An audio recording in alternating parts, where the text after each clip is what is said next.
Well, there they are, Sheriff.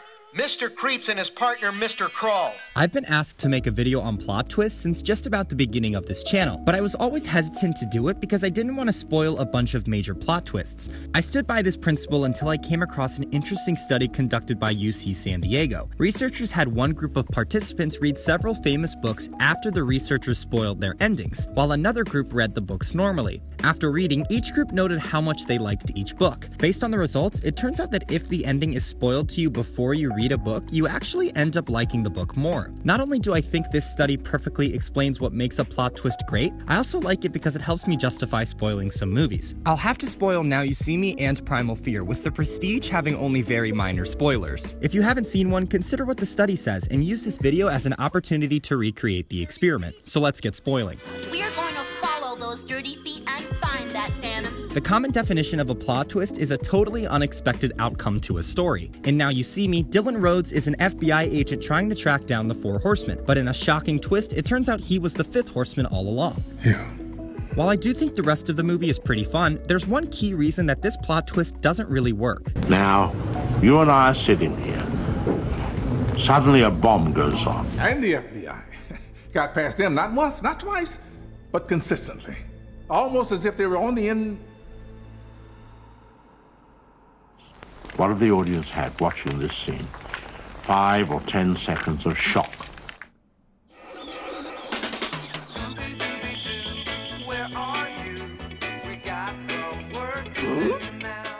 Even though the original shows are pretty simple and predictable, Scooby-Doo actually adheres to an important principle of good plot twists. The final payoff always follows the established logic at the beginning of each episode.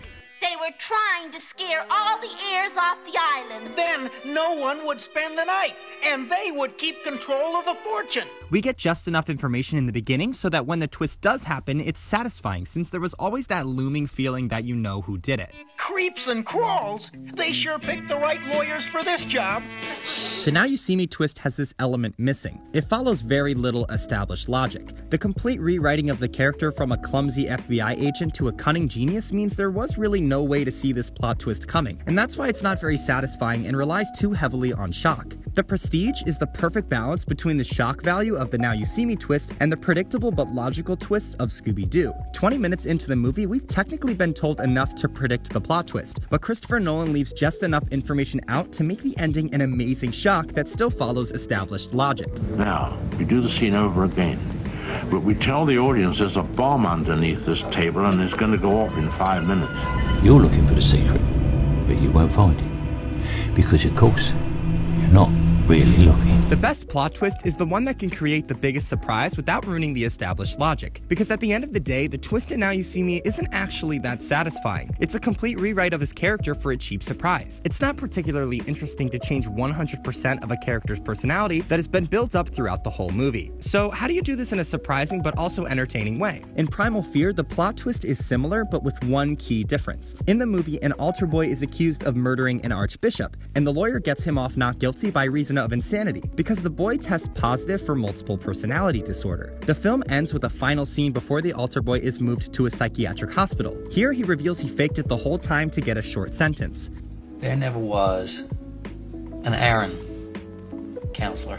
It may seem like pure shock, but this ending is actually carefully woven into the logic of the story. Throughout the movie, we're not sure which personality he is or when he's about to change his identity. So we've always had this feeling that he wasn't who he says he was, but the shock is still fantastic because we go from being on his side to him tricking everybody in the story, including us, and switching to an antagonist at the very end. We got the information, but it's still a surprise, and it's what separates the good plot twists from the bad ones. In order to get suspense, you provide the audience with a certain amount of information. Come on, Marty, I thought you had it figured there at the end.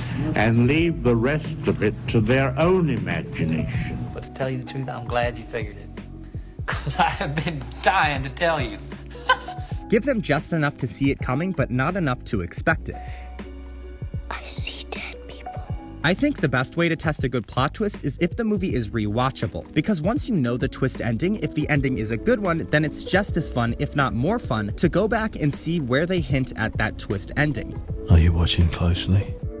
And I think that's why the study shows how spoiling a book before reading it makes it more enjoyable. The suspense of the ending makes the path getting there that much more exciting. And maybe that's why lots of stories spoil the ending at the very beginning. And me, I'm the damn fool that shot him. Because as much as it's about the plot twist, it's about how you get there. So feel free to watch something, even if you know how it ends. Because who knows, maybe you'll like it even more. Well, bring the dog and come in. The others are waiting inside. Yes, sir. Go. Thanks for watching.